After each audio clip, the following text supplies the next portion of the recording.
Hey y'all, I'm Lachlan and I am so glad it is fall, and I've seen many different versions and iterations of fall faves, what people are doing for insert season here, but fall is my favorite season. I'm just waiting on the cool weather, but while I wait, I might as well talk to y'all about some cozy fall faves of things that I am currently reading, playing, doing while it's fall season, and things that I'm also looking forward to. All the links you need for the books, the games, the crafts, anything that I am talking about in today's video are in the description box below, so check out those links. But I do want to start off with books. And books is not something that I talk about much, nor do I read very often.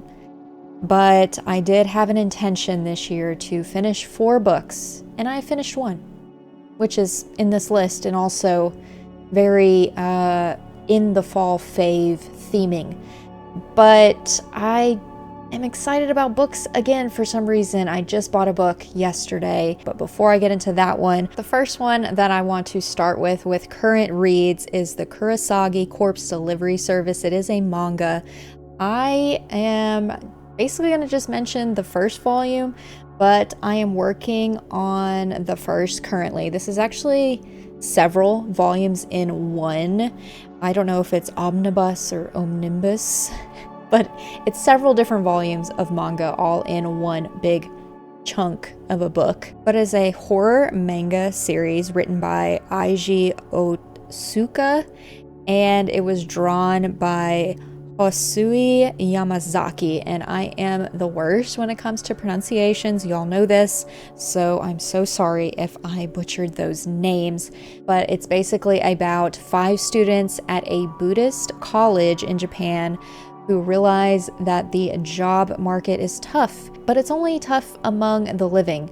Their unique spiritual and scientific talents help them get work from the dead, for they can contact the spirits of corpses and speak with them. And it is a manga, which means there are drawings in here. The art style is obviously very interesting. In fact, the manga art style, like how things are drawn in manga, has always piqued my interest. And you would think because it's drawn that the horror of it wouldn't be scary, but it's actually quite terrifying the way that the still pictures portray what's happening. So it does come across scary, but the characters are very unique and somewhat make light of the situation they're in while dealing with the dead. Now, I have not read a whole bunch of it. I'm working my way through it. I probably need to do a little bit more reading in regards to where I'm at right now, because it's been like a month since I've picked this one up, but it's been on my nightstand. It's one of those things, like I don't read often, but I put a book down and then I pick it up like a month later. And so a manga is probably something that is good for those types of readers, because you can kind of flip through and kind of get a gist of what happened to where you're at to then continue. So that is the first one on my list. The next one, which I don't know much about at all, I literally picked this one up yesterday, but it is Savs Corax Deals with the Dead.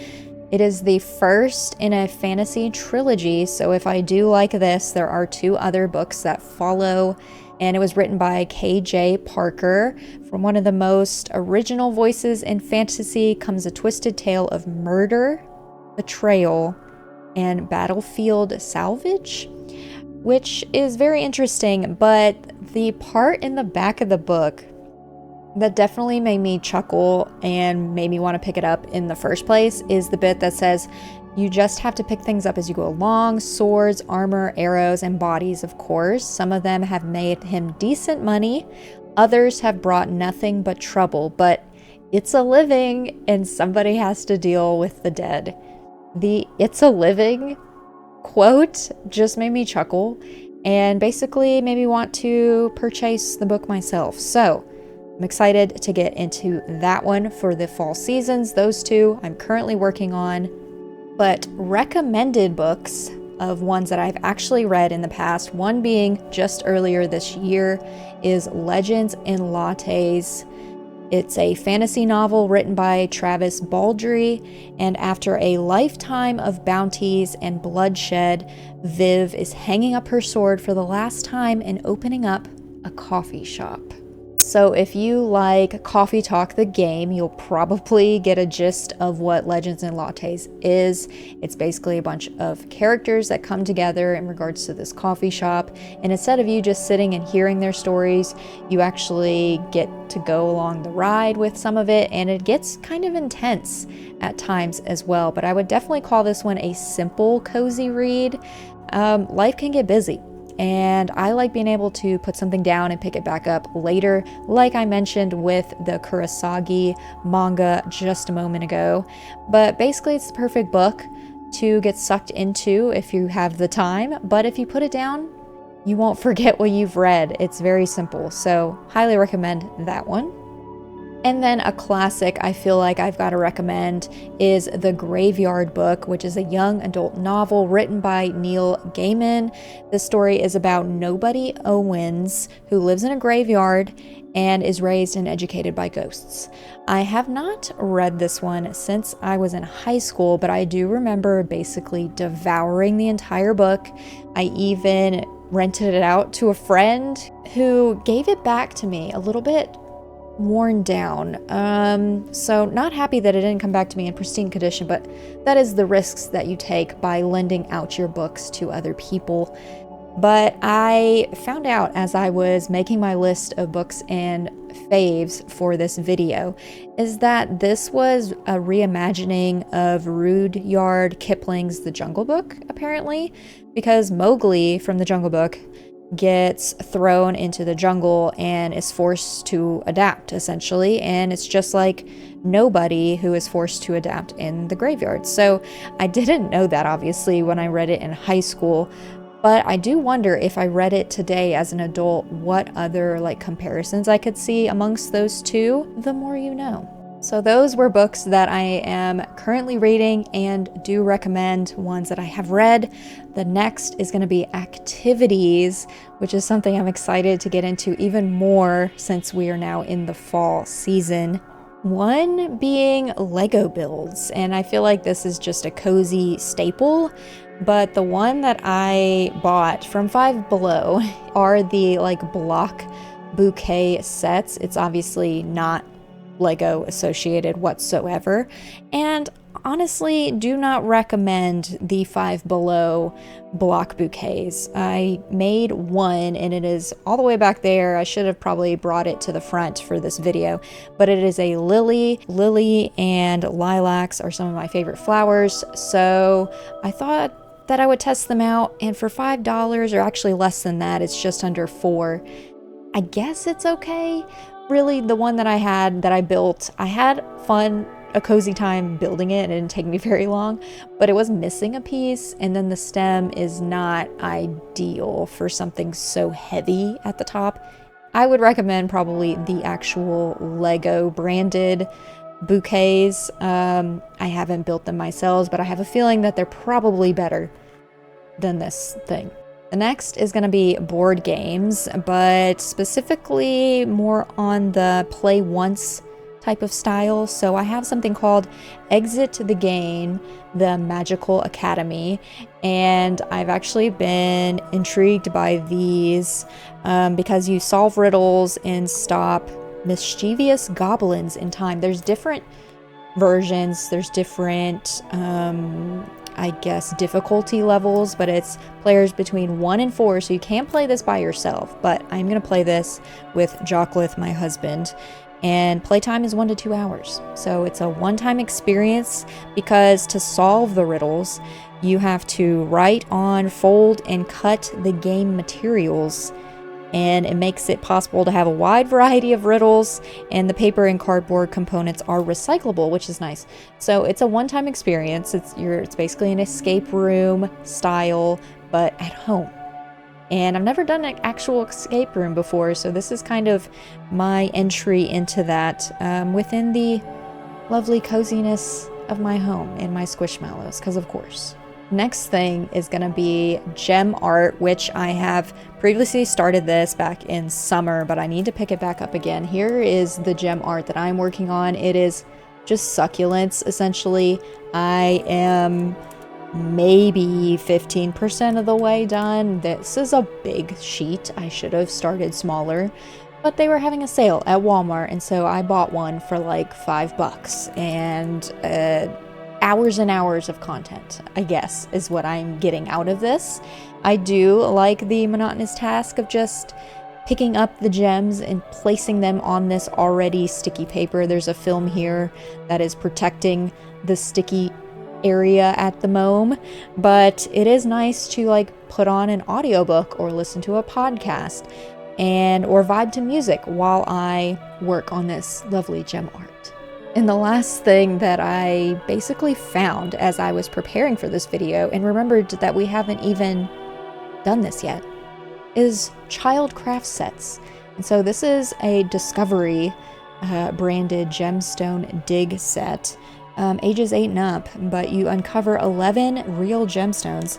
My husband actually bought this for a night for us to work on, and we haven't done it. And I found this over on our piano a moment ago, and I was like, why haven't we done this yet? So probably after we work on the escape room board game, we might work on this the next weekend that he is free. So yeah, completely forgot we had this set, but gemstone digging, why not? And then the last category that I will get into is obviously games, some that I'm currently playing or plan on playing this fall. First ones being that I am planning on playing if I have time. One is Night in the Woods, which is an adventure game focused on exploration, story, and character, featuring dozens of characters to meet and lots to do across a lush, vibrant world. I've heard very, very, very good things about Night in the Woods. It has been on my wish list for a long time, and I happened to get it on a sale in the eShop, so I am excited to finally dive into it now that it is actually fall. I don't think it's a super long game either, so I think it's a nice quick game that I could get through and maybe just learn something. Second is Haunty with Two Eyes, which is an action adventure about a ghost journey through the afterlife. I've seen my friend Seth over on the All In channel play a little bit of Haunty, basically first looks into it. I have been following. The art of it is just gorgeous, just flat out pretty. It's black and white, but I do like the detail of the art. And I'm excited to dive into it because you're a little ghost, and fall, ghost, spooky season, it makes sense. Third is going to be Little Nightmares 2, which, if you didn't know, is a suspense adventure game in which you play as Mono, a young boy trapped in a world that has been distorted by an evil transmission. I have played through Little Nightmares, which I'll get to in a second, but I'm excited to dive into Little Nightmares 2 on streams in the coming week or so I can play along with y'all. I'm excited to get into the next part of the series. We're still waiting on Little Nightmares 3, of course. I think that comes out next year now, so I'm excited that I have the time to get into Little Nightmares 2. And then the last one of ones that I'm still playing is Creepy Tales, Some Other Place. I'll add a link to my first looks video of that in the description, but it's basically just a mysterious adventure, like rich in riddles and puzzles, and it definitely has an eerie atmosphere, of course, which gives it the fall stamp of approval for myself. And so I have been playing it here and there throughout the past few weeks, essentially, especially since that video came out. And yeah, I think I'm nearing the tail end of it, essentially. I'll let y'all know in future videos or whatever. If you come to live streams, I'm sure I'll mention it there as well. But Creepy Tales, Some Other Place is definitely fall equivalent. And then games that I have played and definitely recommend for this time of year. Like I mentioned a second ago, Little Nightmares. It's an adventure game where you play as Six, a lone child lost in a massive metal vessel known as the Maw. You're surrounded by dangerous, distorted versions of adults, and it is quite gory, grotesque, E, and it is kind of scary as well. The Little Nightmares series is just scary and gory, just in general. Just beware of that. But I really liked it, and I've played it through several times actually already, and I'm excited to play the second one in the series. But yeah, Little Nightmares, definitely recommend. Number 2 is going to be Witchy Life Story, which I played through last year around this time, but it's a visual novel about a spoiled brat witch who is sent to help the village of Flora at her grand's behest. So she doesn't want to be there, and she is forced to essentially help this village like get their ish together in 2 weeks before their festival comes. And it's basically harvesting flowers, making potions, and learning about the villagers, and there is a little bit of romance as well if you're into that.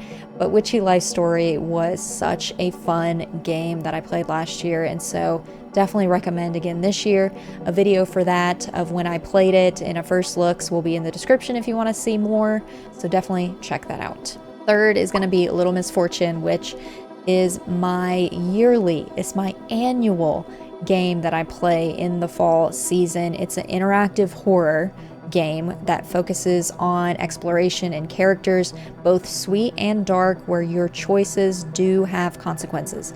And the little girl, she curses, she's very naive because she's so young, and she's just, you realize she is going through a lot, even though she doesn't fully understand what she's going through and what's happening. And there's some breaking the fourth wall instances that you will see. It's definitely a quick game, but basically the choices have consequences, and you can have a different experience the second time you play versus the first time. But Little Misfortune is one that I play every year, and I'm excited to play it again this year as well. And then the last one of recommended ones that I have played is The Tartarus Key. It's an adventurous mystery game. You play as Alex Young, who wakes up locked in a strange mansion filled with puzzles, traps, and cameras that are basically following your every move, and you have to escape. And debating on how well you do or choices you make or how you solve the puzzles means how many people will escape with you, because there are other people also trapped in the mansion.